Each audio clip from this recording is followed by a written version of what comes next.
And we're live. Hello. Well, hello, everybody. My name is Mike Wang, and I'm the head of school over at Fusion Academy in Oak Brook. And I come from a private school that's 6th through 12th grade, and we specialize in serving kids in a one-on-one model of instruction. And we work with all sorts of kids. And welcome to our 8th episode of season 2 of Effective Artistry, Executive Functioning, and the Neurodivergent Mind, featuring Brandon Tessers, LCPC. And today we are featuring a very special guest and covering a very special topic. And we'll be talking a little bit about supports at the collegiate level for folks with autism. Before we get started officially, a reminder that today's stream will be recorded and we'll be rebroadcasting in podcast form. And we're currently streaming on Twitch and Facebook and YouTube. So keep those chat boxes full if there's anything you want us to talk about or if there's questions. I'll help moderate and read them as they come in. Today's special guest on the stream is Brianne Jonathan. She's the director of the Autism Initiative at Aurora University. And she's been working in special education for a little bit here as a learning behavior specialist and also as a board certified behavioral analyst. Those are the introductions. It is my pleasure to give the floor to our featured guest and host, Brandon Tessers and Brianne. Thank you, Mike. Thank you, Brianne, for being with us. Because we just had our first conversation yesterday morning. Usually there's a longer gap, so it's more fresh in my memory. I just wanted to give you a chance, based on our conversation yesterday, to respond to anything in your introduction if you wanted to. So Brandon and I had a lovely chat yesterday, and thank you, Mike, for the introduction. My name is Brianne Jonathan. I'm the director of the Autism Initiative at Aurora University, and I do have an extensive background in special education, and I was a BCBA. So Brandon and I sort of talked about the distinction between I am a BCBA and I was a BCBA, and there was definitely an intentional choice behind leaving that profession, which could be an entirely different conversation on its own. But I have moved towards a more holistic approach to working with neurodiverse individuals. And I think behaviorism was a lovely thing to walk through and learn from, and to have a tool in my toolbox, but it's no longer the only tool that I use. That's such I'm glad I gave you a chance to respond to it instead of making a comment. I've made a very public stance on ABA on this podcast, and people can draw their conclusions about us having you on, what that might mean. But no, I'm glad that you were the one to address it rather than me. But yeah, I'm very excited to have you on. I think we talk a lot about neurodiversity and executive functioning. We don't tend to focus in on specific subsets of neurodiversity as much. And when we have, it's probably been more ADHD than autism. So I'm glad to have this opportunity and also to have two brilliant educators to talk to at the same time. So we'll start off, as we kind of usually do, with just giving you a chance, asking you what is it that you do? Director of the Autism Initiative is a nice sounding title. What does it mean? What do you guys do? Yeah, so it's really an umbrella of services and supports, and really a mindset is how I like to see it, our Autism Initiative. Autism Initiative is something that Aurora University and our president, Dr. Sherrick, has been passionate about for a very long time. And most people here have a personal connection to autism or neurodiversity.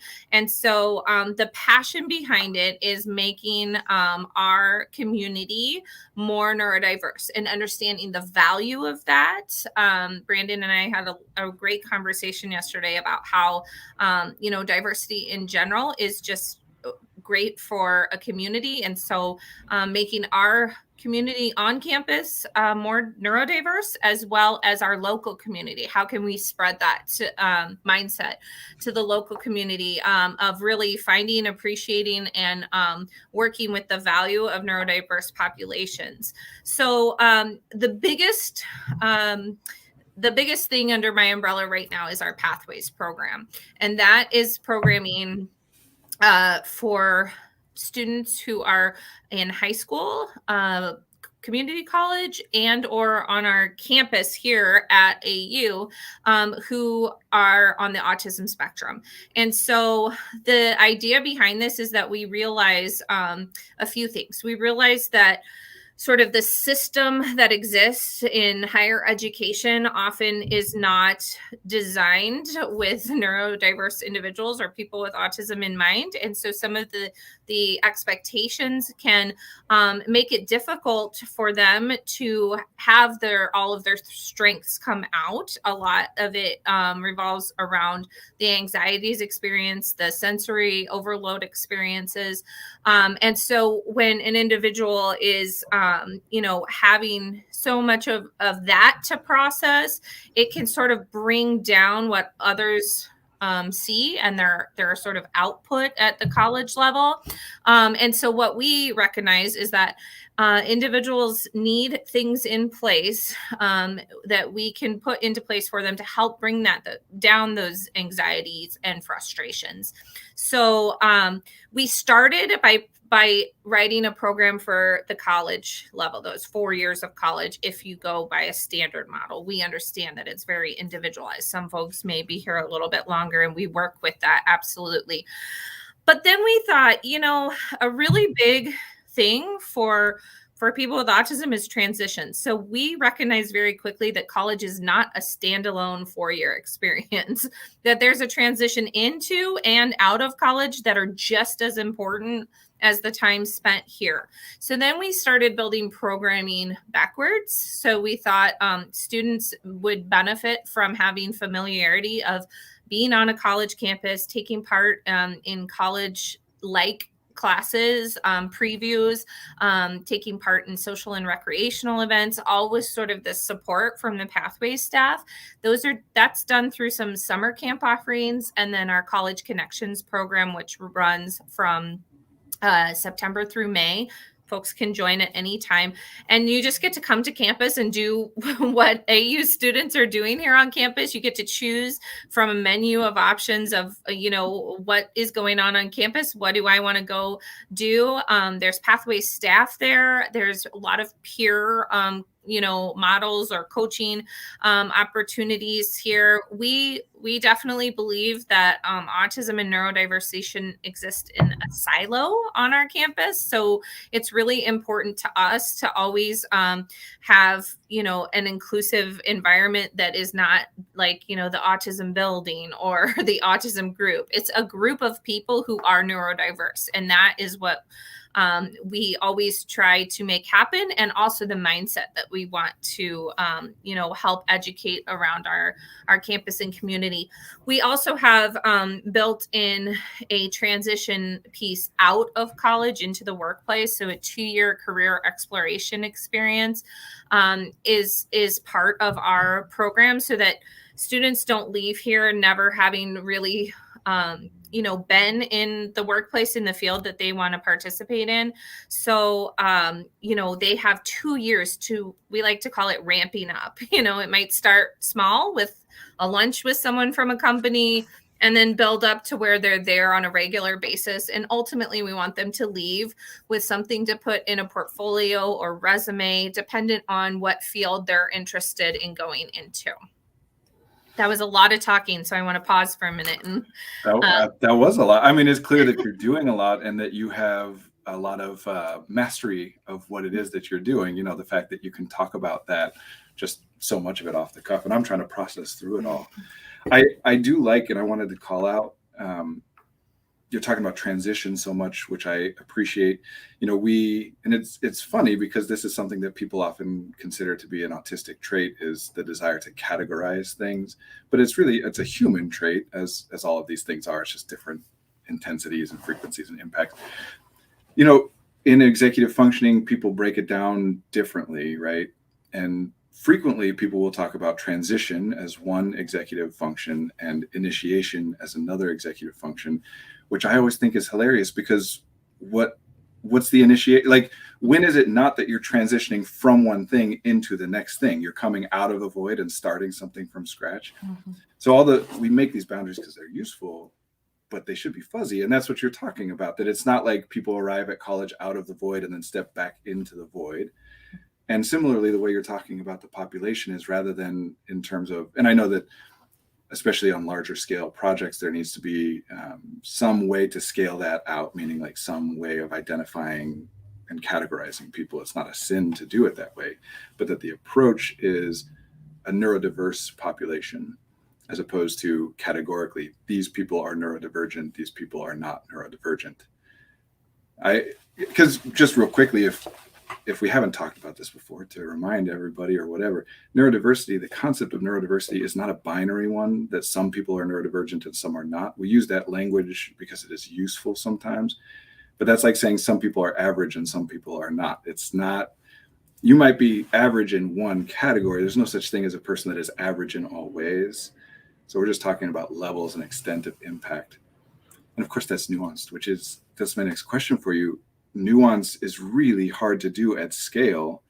So how do you approach that challenge in building something like this that is, yeah, it's at a large scale. You probably, I'm assuming, I don't know a lot. I'm assuming there's a lot of bureaucracy at large universities, that there's oversight committees and things need to be manualized and things. How do you strike that balance or approach attempting to strike the balance between nuance and individualization, but also we have to make sure that there are certain standards that are kept to? Yeah. So what's been lovely is just a brief background is that this is not a job that I applied to. This job found me. And I have been a student at Aurora University for a long time and an adjunct professor.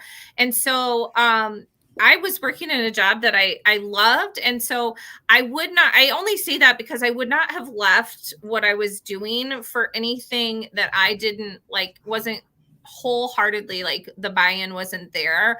And so Aurora University is a large institution when you think about it compared to maybe high schools, but in general, it's a fairly small private school. And what's been wonderful is I don't know if the people listening to this who are above me are going to be like, that's not true, Brianne, but sort of the blank slate that I was given. Right. Mm-hmm. And so what I did when I was developing the program with a lot of help from a lot of other people was research what was out there and see what exists and what do I know and believe, which are two different things, right?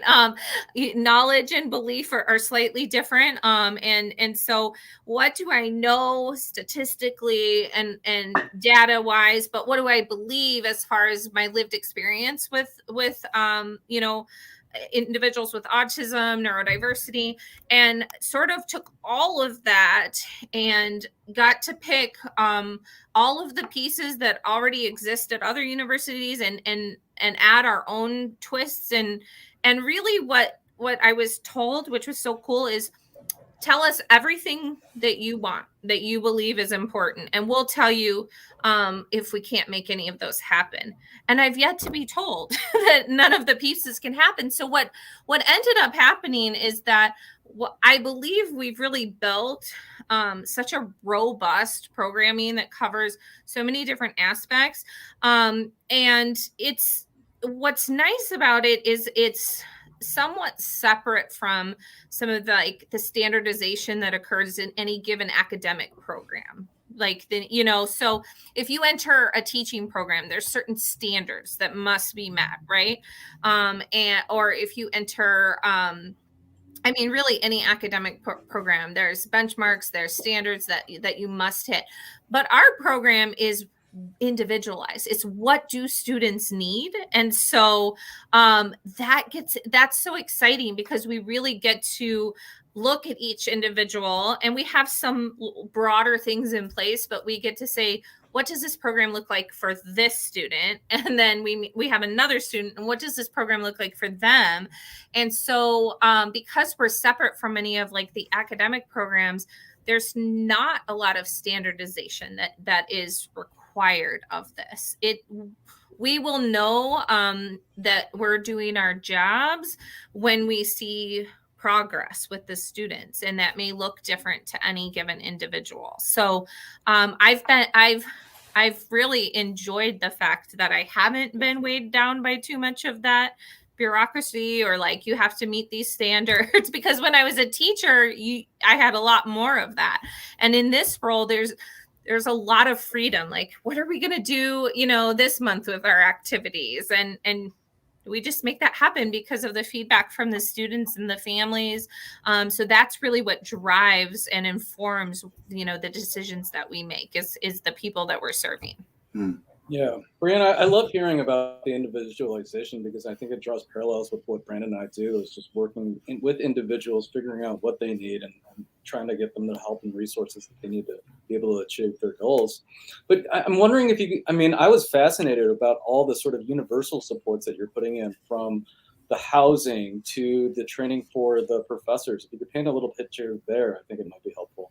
Yeah. So another thing that's really key, as far as my role and the Autism Initiative, is educating. And I believe in education by experience, right? So I can talk to faculty and staff about neurodiversity. And like Brandon mentions, when we talk about it, it becomes a binary. Like, you might have a neurodiverse student or a neurotypical student, but that's not necessarily the message we want to send. But instead, I really look to create experiences where our faculty and staff are interacting with neurodiverse populations, which is everyone, and experiencing working with the students, experiencing some of the strategies we've talked about. And so I'll be totally honest with you that oftentimes at first, faculty are really nervous. Like, we're having an autism initiative. We're going to have a bunch of people on campus with autism. Like, that makes me nervous because I don't know how to best serve them in my classroom. And the funny thing is, the answer in my mind that I have to hold back from saying is, you probably do know how to serve them, because we are neurodiverse, and your classes have always been neurodiverse, and you're neurodiverse, and you've experienced that. So it's really helping people see that neurodiversity is all around us at all times, and sort of just increasing the appreciation and the awareness of that. And that's with our faculty and staff, with our student body. And people have been extraordinarily receptive to that. They're constantly asking me, like, can you come join this group and talk about it? How can we get involved and come to your events? And we'll have an event on campus for College Connections, and nobody will know, who the students with autism are, who the students who are volunteering are. Nobody knows the difference, and they just are a group of really cool students and participants going to a certain activity. So the faculty and staff education is really key, but it's more than just a professional development slides, walking through slides with somebody. That only goes so far. They have to live the experience and kind of walk through it. And I believe a huge part of it is self-reflection. So reflecting on your own neurodiversity, given the context, really helps people understand that, in our neurodiverse differences, we're actually very similar, and that's such a helpful relief, I think, for a lot of our faculty and staff.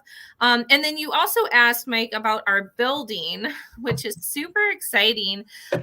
In fact, every day I go to the top of our parking garage and take a photograph, because we just recently broke ground about a week and a half ago on a brand new building, which will be primarily a residence hall, but the first floor will be all pathways programming space. And it's the first of its kind to be built from the ground up that is completely sensory supportive or sensory sensitive. So taking into account acoustics, lighting, the colors and patterns that are used. And so we did a lot of research on feedback from individuals with autism.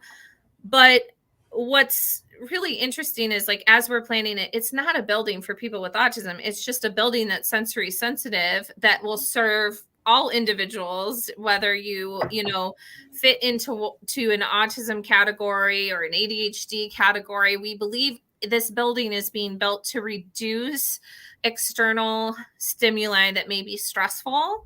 And in doing so, it allows more capacity for learning and performance to take place. And that is true of everyone. So it's really a universal design.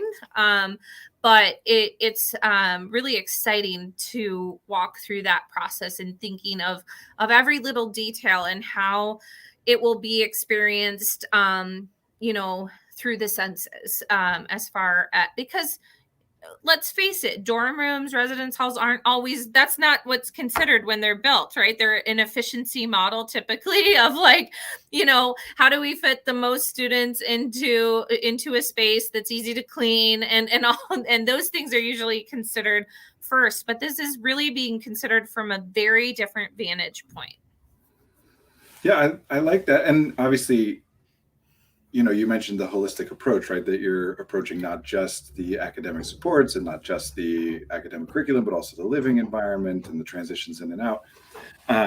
Real quickly, and I'm not going to put you on the spot by asking you to respond to this because I don't know any of the details of anything, but I'm going to mention it for people who are listening, that just anecdotally, in my experience working with autistic and other types of neurodivergent people who've gone to college, smell is a big issue in the dorms, especially with roommates or nearby dorm mates who use different kinds of things and all that kind of stuff. So something to consider for those of you to whom that's relevant. Yeah, and one of the, or a couple of the things we're doing, certainly smell is a big part of it. But a couple of the things is that everybody in the Pathways program will automatically get an individual room, a single, unless they request a roommate, because we don't want to make the assumption that they have to have a single. But many of our students with autism do prefer a single room. It's sort of like that ability to have a space just for themselves. It eliminates, the social piece. Like I don't have to process that piece that's constantly happening of having a roommate socially. Anyone who's ever lived with anyone else in any context knows. So once you move in with somebody, there's a constant sort of social processing of their behaviors, their actions, their perceptions. So when we can offer that, it eliminates that if students choose that is available. So in that respect, at that point in their room, at least, they're dealing with just their own smells. And then the bathroom situation has been specifically designed to where instead of your like floor bathrooms with shower curtains, you walk in and everyone has like the same shared space. The bathrooms are private bathrooms. So they're outside of the bedrooms, but you can actually go in, close the door, and you're not in a room with like multiple shower stalls with other people. They're all individualized rooms to take into consideration some of that. So you're not going to smell someone else's shampoo next to you while like shampoo. We're focused on the smell of shampoo in this scenario. Yeah. Right. Yeah. Well, yeah. No, I think that's great. I mean, my story is long and convoluted, but I managed to avoid ever living in a dorm. I'll tell you though, that if I ever had to, having private bathrooms would have been like the key issue for me. Like a lot of that other stuff would have been more deal with the bull. Well, that's not a good word, but no, so you mentioned development a bunch there, and I like pulling that out, especially in terms of what we're talking about. There's so many people in so many different places and on their own personal development, right? And I think it's important to remember that this is a developmental process, as anything is, that you don't get to skip from 1 to 10. You got to go 1 to 2 and 2 to 3. So yeah, when people are intimidated or nervous, it is useful and helpful in many cases to give them categorical understandings of what is autism, what is ADHD, and how do you help those people. And then my favorite educational term, zone of proximal development. Okay, now that you're at 2, now we try to get you to 3. And we don't just say, yeah, you created a program where you treat all autistic people different than all non-autistic or holistic people, but all the same as each other. Like that's better than what it was, but now let's start individualizing more. And the way you're talking about creating something that works for neurodivergent people or really creating something that works for a neurodivergent population is about adding more and more and more options, which is better for everyone, rather than it is about saying, here's one track and you must do this, but if that doesn't work, here's another track and you must do this, no other options. So just giving people more control, more ability to shape their environment, their course load, whatever kinds of things, is always going to, because if you don't need those other options, you don't use the other options, right? Right. And it's interesting, Brandon, because I don't get credit for naming our program. Our president came up with the name Pathways, and her idea was that there's multiple pathways that you can choose and walk and have different branches. And we are going to walk alongside you, whichever one of those pathways you choose. And so the idea is there's not one, there's not one way to do it. And when you come to us, you might be at any given point on the path, and it may take a turn this way, and that's college, right? I mean, that's high school, that's college, is folks, finding the path that works for them. At AU, we say discover what matters and build your life around it, and that's what we're here to help folks do. And the Pathways program is all about walking beside them individually. So they get to choose whatever major they want to be in. As long as our school offers it, we will support them on that path. If you are interested in a sport and you're on a team, we'll walk beside you with that as well. If you're interested in some of our clubs or activities, we're going to walk beside whatever college looks like to you here at Aurora University. So that's what's really neat, is it's not one way of doing it. And it's the way it really should be for everyone. It shouldn't be because you have autism, college looks like this. Right. Yeah, no, I mean, the best thing for any given individual, as well as every group of which that individual is a member, including humanity at large, is for that individual to be able to do whatever they want to do, shifting moment to moment, which of course is impossible. I want to make that clear. Like, it's not about, oh, we all should just do whatever, there are constraints, but we want to get as close to it as possible because it's better for everybody. And to build on that metaphor, because I like it and my brain likes to play with metaphors and narratives and things, I think, because you're mentioning walking beside them on the path, and I just want to put that in opposition to what many people do in their approaches here, which is, okay, my job as an educator or as an administrator or as any kind of adult or helping professional is to learn a pathway very well, backward and forward. I know everything about it so that I can lead people, guide people down that path. And then many people approach, whether it's neurodiversity or any form of diversity, with saying, okay, well, now I got to learn a new path so that I can lead people down that path when it's the better path for them, and then a new path and a new path. But there are limits to how many you can learn. And even so, rather than approaching it as my job is to guide you down a path I already know, which no matter how many you know, limits what can happen because it has to be something you already expected, that instead of what you're saying is, no, my job as a guide is to walk with you. I don't know where we're going. You're going to kind of help me figure that out as we go along. I do know some stuff that you don't know. Like I might know, how to better climb over a certain type of obstacle or what kinds of thing I'm doing, like a forest path. Have we mentioned yet that Mike is in Halloween costume yet? No, we have not. For those of you that are watching this stream, I'm dressed as one of my favorite Disney characters, or Pixar characters, Randall from the movie Up. So, yeah. So maybe that's what's in the forest metaphor that you're right. Which, if anyone doesn't know, Randall's like a Boy Scout analog, right? So yeah, I think maybe that influenced me to thinking about like a forest path. But back to the metaphor, it's like, okay, these kinds of things are edible. These kinds of I'm not going to tell you that you should eat or shouldn't eat. I'm just, if you tell me you need to eat, I'll point out, hey, don't eat that one, because that's not going to be, So it's about sharing and constructing that together, which, by the way, is better for the educators and the administrators as well, because what better professional development than, rather than trying to predict what students are going to need in the future and learn that in advance, just learning from each student. Will that ever apply to another student? Maybe, maybe not, but it applied to one. And so there's a chance that it'll apply for another, right? Yeah. So even before this job, in my previous job, the last several years, as I walked away from behaviorism, what I realized and took on as a personal philosophy is that in education, first of all, I will say this as a teacher, we are addicts of power and control. We want to be in control. It's very meaningful for us to have control. In the public school setting, there's categories on the, on our assessment as educators that we're rated on how much control you have. So it really is sort of this quality that's developed over time that if you're an educator, you have to be in control at all times.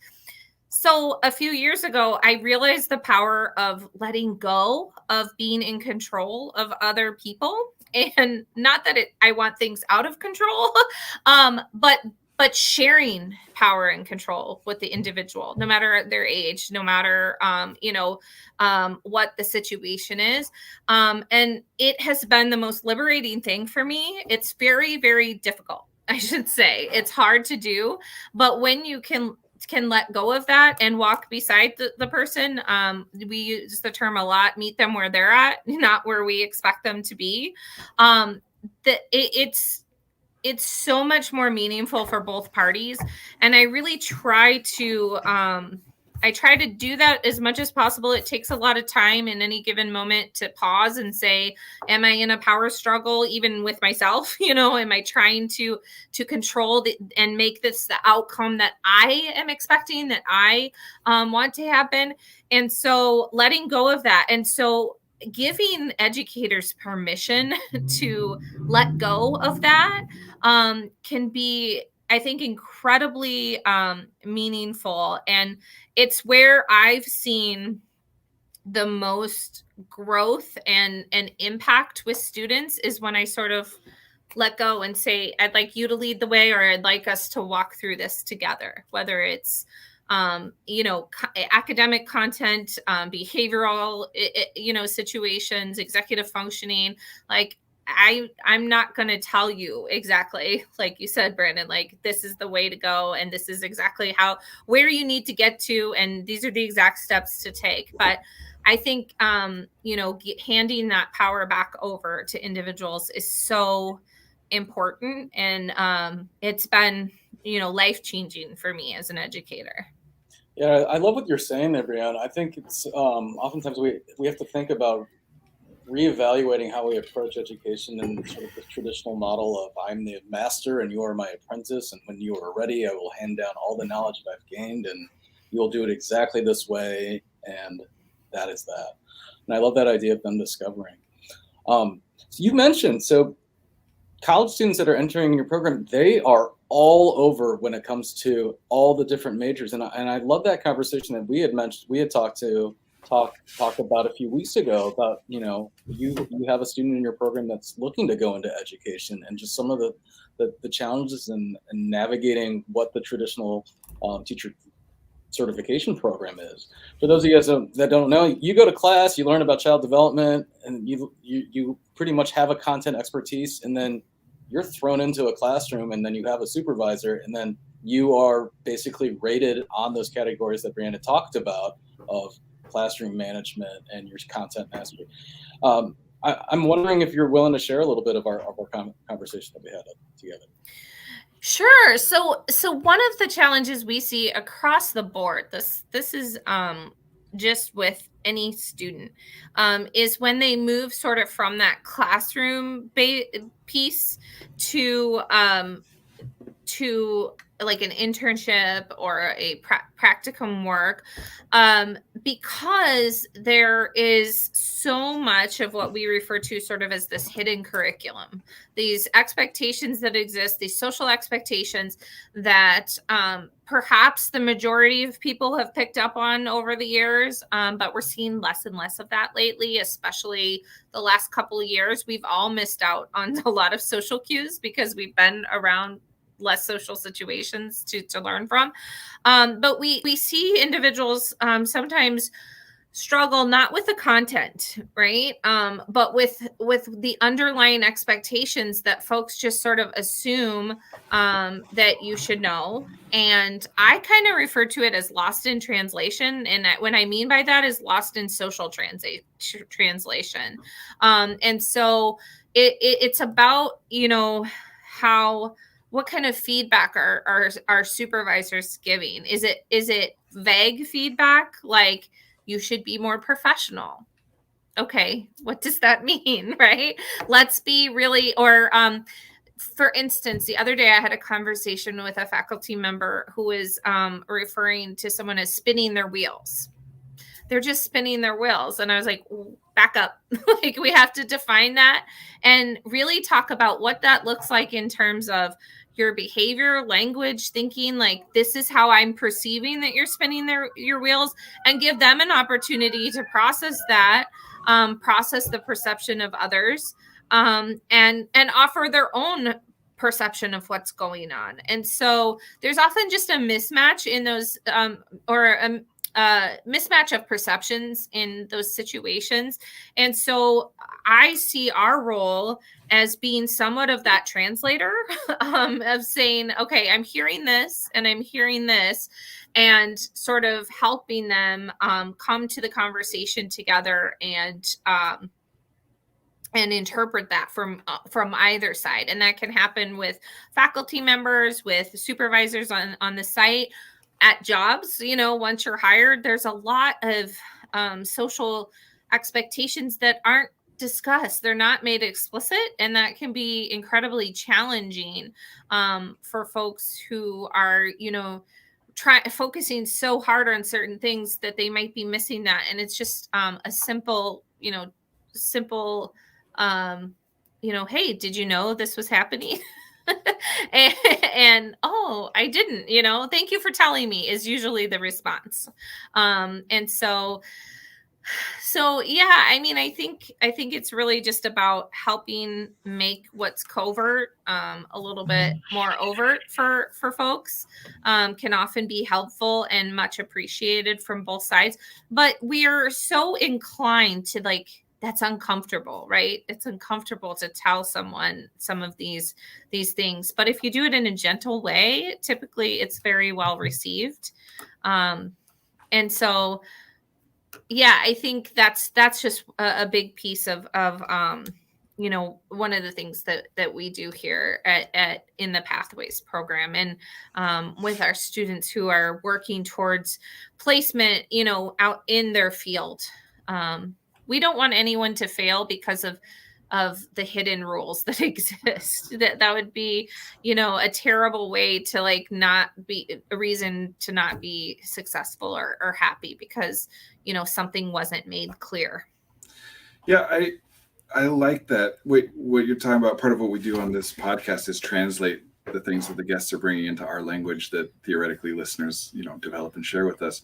So first, I would say part of what you're talking about in our terminology is just the fact that attention is finite. And I cannot know that the things I'm paying attention to are everything that is relevant to whatever it is I'm trying to do. So when you give me feedback that draws my attention to something new, that is theoretically helpful, right? Or at least it can be, depending on how we go about it. Because if nothing else, at least it's information that you find relevant to what's happening. Even if you're the only one, I still want to know what things you're paying attention to that impact your perception of me or whatever that I might not otherwise have noticed. But the cognitive miser theory, right? Like that we can't notice everything, and therefore we can't anticipate everything that might be relevant, meaning we can't know a thing until it's a problem. You know, and so, I mean, we just can't know everything before it's a problem. So then it becomes about how do we navigate that? So we've talked in the past here about faultless miscommunication, that I know my intent is different than your interpretation and vice versa. So when I share with you my interpretation of what you're doing, I do it within the lens of, I know this may not be at all what you were thinking or saying, but I want you to know that this is how it comes across to me, A, so that you can clarify with me if it's not, and I can learn how to communicate. We can learn better how to communicate with each other. And B, because if I'm interpreting you that way, again, it's possible, if not likely, that others will as well. That if you talk to me in some kind of way and I say, hey, why are you yelling at me? And you say, I'm not yelling. That's totally fair. I use that because that's a very common, it's totally fair. But you should also know that whatever way you are talking is being interpreted by me as yelling, and therefore likely for others as well. And so it's not my fault, it's not yours. And one particular framework that I'll just throw out there that I think might be helpful language that I like to play with in terms of feedback is this. There's 4 different things that we want to separate. There's observation, there's aim, there's theory, and there's measure. So observation to me is where I like to focus, especially in art. Observation feedback is just this. This was my experience of what you just did. I'm not going to tell you if that's good or bad. I'm not going to tell you if it's the same as anyone. This was my experience. I read you as being disrespectful or whatever, right? I read you as being unprofessional. So there's observation, and it's best to focus that not even on those analytical terms like that, but specifically like, I thought you weren't listening to me. You may have been, but I thought you weren't. Or I was confused when you did this thing, or I was happy when you did this, or angry when you did that, because then you're just sharing information. Then the next one, it doesn't have to go in this order. It's just 4 different types of things. Aim means what I would prefer. Like, I was confused. I would prefer to feel like I have some clarity. I felt as though you weren't listening to me. I would prefer that I feel as though you are prioritizing me.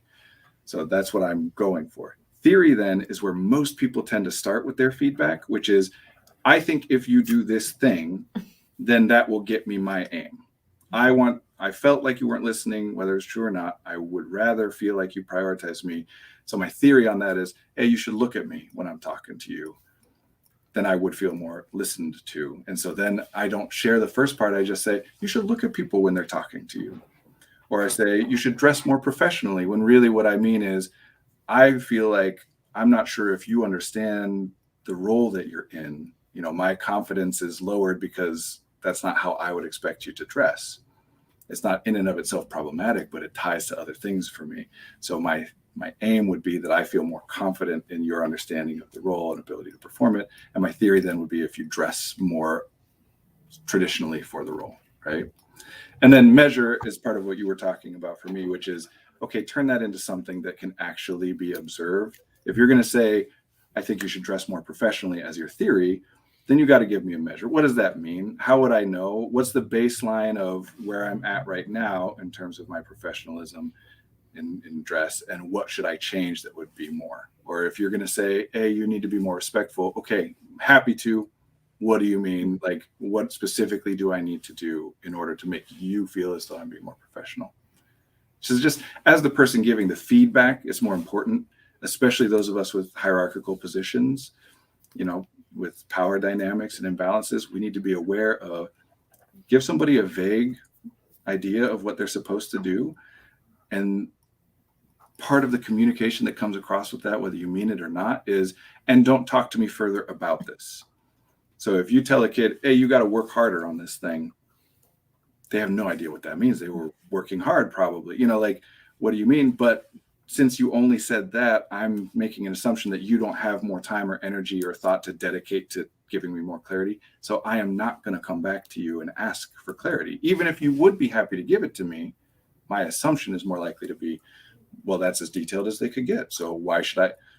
One of the most common things I see with people is, I got the assignment, I know how to do it. And then I'm like, do you really? Like, tell me every step. And they get to a step where they're like, yeah, I don't know this part, but I can't ask now because I should have known it a long time ago.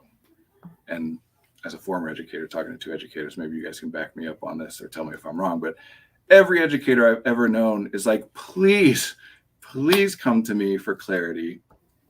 But they're not taking as much responsibility all the time for what is it that I'm doing to communicate to them that I want you to come. I just put it on them and say, oh, they're not advocating for themselves. Mm-hmm.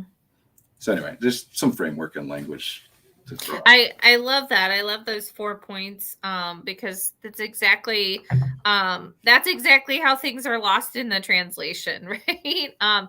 Is that, you know, we sort of expect people to be social mind readers, and that's really hard for anyone to do.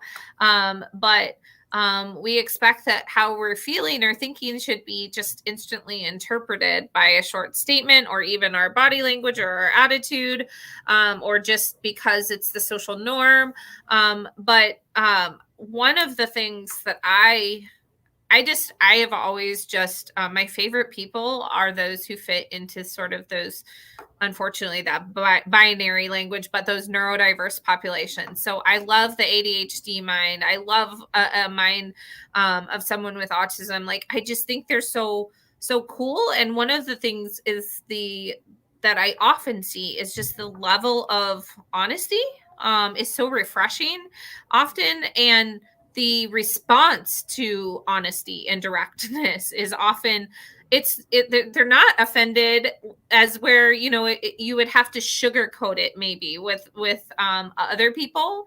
Like you have to be a lot more careful, whereas I mean, I'm going to go back, and this might be slightly crude, but back many, many years ago, I was teaching high school, and one of my students, he's now grown, but he was picking his nose in class, and the other students came to me and were like, we're really grossed out. We're grossed out. And so privately, I just kind of pulled him aside and I said, I don't know if you know this, but like when you pick your nose in the class, other people have, kind of thoughts and feelings where they feel uncomfortable. They don't want to sit by you or kind of feel grossed out. And his response was, they can see that. Like, and then he said, thank you so much for telling me. It was like, oh, okay. And it was like, but everyone, all the other adults were kind of like, how do you tell him that? What do you do? They'll say, this is the adult, the teacher response to someone picking their nose at any grade level.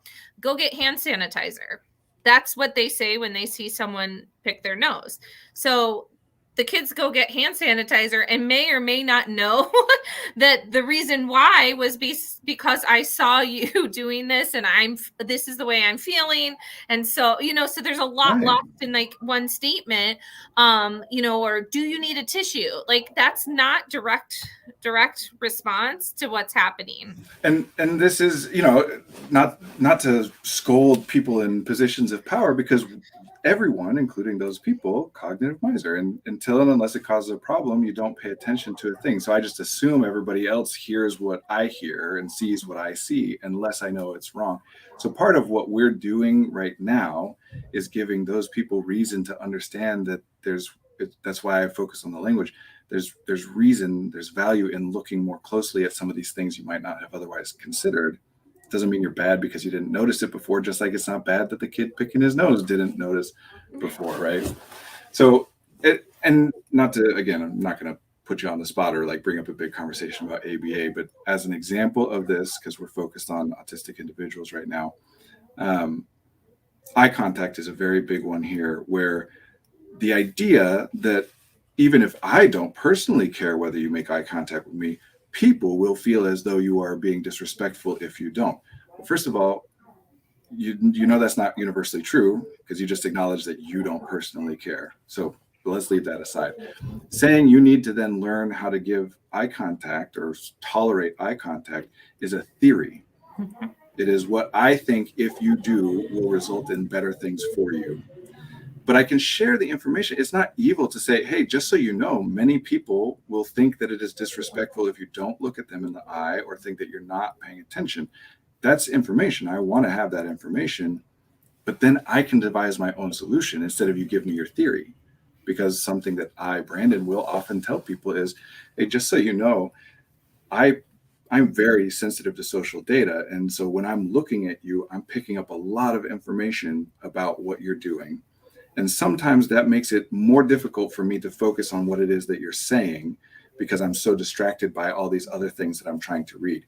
So even though this is literally, I know I'm weird, but that's kind of the point, I suppose. I will literally say these things. So even though I know that you might find it disrespectful or uncomfortable for me not to look at you while I talk, me hearing and understanding what you're saying is so important to me that I'm willing to risk you thinking that I'm not paying attention. I will pay that cost because that's how important it is to me to hear. And if you can explain it in that way, all of a sudden, anybody who at that point still feels like it's disrespectful is kind of just an asshole. Well, and I think even to add on to that, Brandon, something that I work with my students and colleagues on is like, here's how I will show you that I was listening, right? Like you might see me writing notes, or after you say something, I might repeat it back to you or paraphrase what you said, right? Like that's how you'll know that I'm listening to you. It probably won't be in eye contact, but this is my way of showing listening. And that's where, I think there just needs to be, society wide more of this conversation about listening, learning, thinking, expression looks different among all of us. And there's no one way to show you're listening. But it's hard because society has these expectations of what listening looks like. Right. And the value of paying more deep and close attention to a person varies. Like some people, there's not value in me learning specifically their way of communicating with me, but some people there is. And of course, it's not binary, it's scales, right? But I would say if you're an educator or any adult, trying to help children or just anyone in a position of power, because responsibility scales with power, as Spider-Man's Uncle Ben tells us, that if you have power over someone, that's a pretty good sign that you should invest more of your resources in learning that individual. Not that you should utilize your power in order to make it so that you don't need to learn that individual. Obviously, you can do that. Many people do that. It's just not sustainable. And I'm not even talking ethically or morally here. I'm saying that this is what we're seeing right now, right? You want to do it that way? Okay, you're going to have crazy turnover. You're going to have people who find every loophole to give you the bare minimum because you're enforcing it in that way. So one thing I thought earlier when you were talking about the kind of sense of relief for educators to let go of the power, and absolutely I agree with you, part of it is, okay, I don't have to fight these battles. But another sense of relief that comes along with it, something that you're taking responsibility for if you try to have that power and control but can give up, is responsibility over your outcome. If I am in control and if I utilize my power to make sure that you do what I think you should do, and then you have a bad outcome, it's not impossible, but it's more difficult for me to then say, I have no responsibility for that. That's all on you. But if I'm listening and working with you and something goes wrong, we talk in therapy about unconditional positive regard, and people will define it differently, but this is important to me in this way. I'm not responsible for you. That's an inappropriate paternalistic way of approaching. It's suggesting that you're not competent or capable of making your own decisions. And you are, and I believe that you are. I believe that you don't have all the information that I have, just as I believe I don't have all the information you have. So I'm sharing, I believe it's helpful, and then you do what you want. And if it's bad and you don't like it, then you come back to me and we'll work the problem together.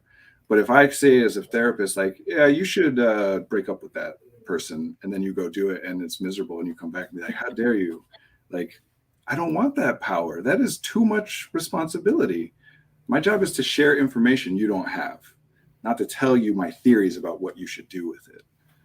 It's so much nicer, people. Just if you have power, like, it's so much easier and nicer to use it to share with people as opposed to control people. Yes. And it's difficult. So, I found that this has been my theory the last few years about power, just trying to share it, to disperse it, I guess is a better way of looking at it, of like not holding on to it. But it also, like, there's moments like when I had my camp going and there's a million things going on and parents have entrusted me, they're sending their kids to like spend, 2 weeks with us. And I reverted back to a little bit more of those power struggles, and I would get angry at myself for like getting into to like needing that power, or when you take a group of kids on a big field trip and your responsibility is not to lose a child, you'll revert back to it because that's the pressure, is to be in control. But I do think, as far as just overall happiness and well-being, holding on to power is not a healthy thing, I don't think. And for anybody involved, and this is something, that it's taken me a long time and a lot of experiences to teach me that. But it like you said, you are then sort of inextricably tied to the outcome of what happens if you were the controlling body. And even regardless of whether it goes well or not, the responsibility of having to try to anticipate everything so that I give it to you before it's a problem, even if that's successful, is a lot. And I had this thought and I wanted to throw it out there before we wrap up in a few minutes here, when we were talking about communication and various communication styles. As a test, anybody, you and one other person, a partner or whatever, run this little exercise. Give the other person an arbitrary rule that they have to follow in order to prove to you that they're listening. and call them out every time they don't do it. If I say to you, like, okay, I am only going to think that you're listening to me if you flare your nostrils, because a lot of times this gets framed as like pain, right? That for autistic people to try to justify to other people, well, I don't want to look at you, I have to frame it as it's painful because that's how you'll understand it. And for some it is, certainly, and uncomfortable. But one way of thinking of it is just, it doesn't happen automatically. I can make it happen, but it takes some of my consciousness, some of my awareness, some of my energy to make it happen.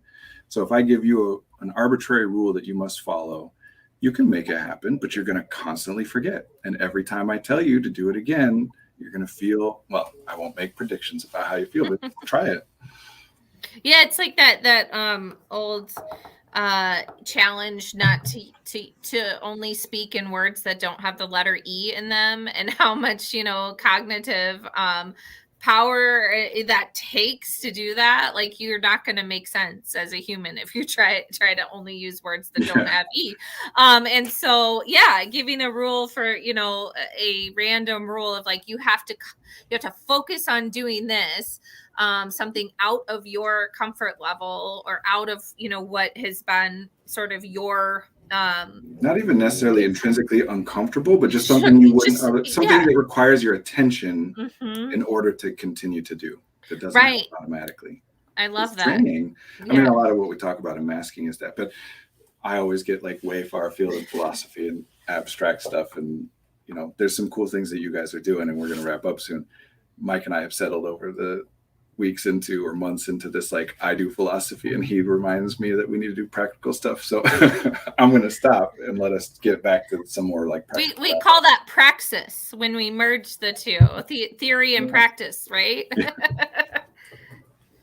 Yeah, and I was thinking about bringing it back a little bit. I mean, I love the work that you both are doing, Brandon in therapy and Brandon at AU. I'm thinking about how to help some of our families or parents or even collegiate students out there think about that next step of college. It's a big, big decision. There's lots of changes, lots of transitions. I know AU is set up in a way to be supportive. What are some other things that they should be looking for? Just all the things that we talked about, or are there sort of specific things that families that have a child that is identifying as neurodivergent should be on the watch for?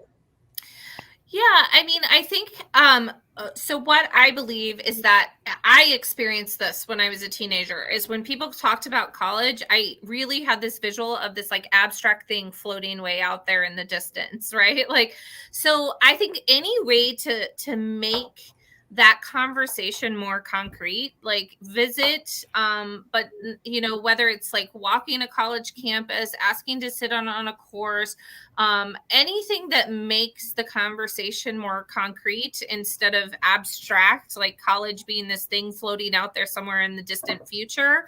And just my recommendation is, get a variety, like see a big school, see a large campus, see dorm rooms, discuss like, what would that be like to live in a dorm room? Because for some, I never lived in a dorm room either. I would never have made it through any experience living in a dorm room. But so for certain people, like, look at the various aspects, ask a school if you can come eat in the dining hall, like have those concrete reference points to then make your decisions off of. And then, it's really about finding the right fit. How close do you want to be to home? Do you want to live on campus or not on campus?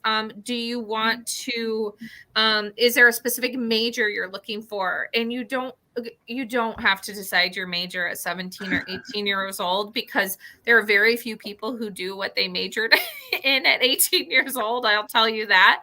And also know that, although I work at a university, I'm proud of a university, I love being in school, college is not the only option. I know, Mike, you talk to your students about that a lot, but just exploring the different options. And I know for some students that they've given me feedback that as soon as those conversations start, their anxiety gets really high. So easing into it, perhaps, it doesn't have to be massive conversations at first, or, a 5-school visit over the weekend. Like, it can start small, but I think the earlier you start, potentially the better, because then you can ramp up. Look for experiences on college campuses, even if it's a theater or a sporting event, something like that are often open to the public that you can visit. And then check out the different programming involved. Every college campus is going to have a disability resource office that you can register with if you do have, a disability or had an IEP, any of that. But there's also different layers of supports at different schools for population. So, look at the school's mission statement. Look at, how they look at diversity, equity, and inclusion. Look at how they view and support folks with learning differences. So you can really investigate all of those things. And one piece of advice is, parents, don't do it by yourself. I'll have a parent phone call, and they've done all the research and all the work, and that's walking down all the paths so that you can guide them down it. Yeah, and then they bring their child, who's an adult at this point, into my office, and I ask them, like, what do you think? And they're like, I don't know anything about it. So have the student doing some of the work too. That's great. I know we're at time. I just want to quickly add, kind of again translating, because I think that's great advice that you're giving, that generally in our culture we have an idea that you do it the way you're supposed to do it unless you can justify doing it the way you want to do it. And I think generally people will do better, and it's a difficult shift to make, if we can shift them to do what I want to do unless I have reason not to, which is not a rare exception. At any given moment, there's a bunch of stuff you want to do that there's reasons not to do. But in terms of the college search, that's the way I'm translating what you're saying, is don't just assume that whatever you would want doesn't exist, and therefore just look at everything that exists and try to start by saying, if I could do it whatever way I wanted, what would it be? And then look for that. And even if it doesn't exist, at least you have an aim, and you're going to get closer. And you find places like AU's Autism Initiative, that's closer, if not exactly what you want, which it might be, closer to it than if you just look at all the big schools that don't have anything like that, right? So figure out what you want first and look that way. Yes. Well, I love it. And it's learning through experience, just as we had talked about at the beginning. That's been an hour. That's Brianne Jonathan from Aurora University. Go check it out over in Aurora, Illinois. Brandon Tessers, you can always find at effectiveartistry.com. And he's also going to be at the Supporting Neurodiverse Talent Tech Seminar tomorrow. I think I leave it in there before we all get out of here. I'm Mike Wang from Fusion Academy, and thank you all for joining us this week. Next week we'll be back with another episode. Thank you so much. Thank you, Brianne. Thank you, everyone, for being here. Take care. All right, bye-bye. Thank you. Bye.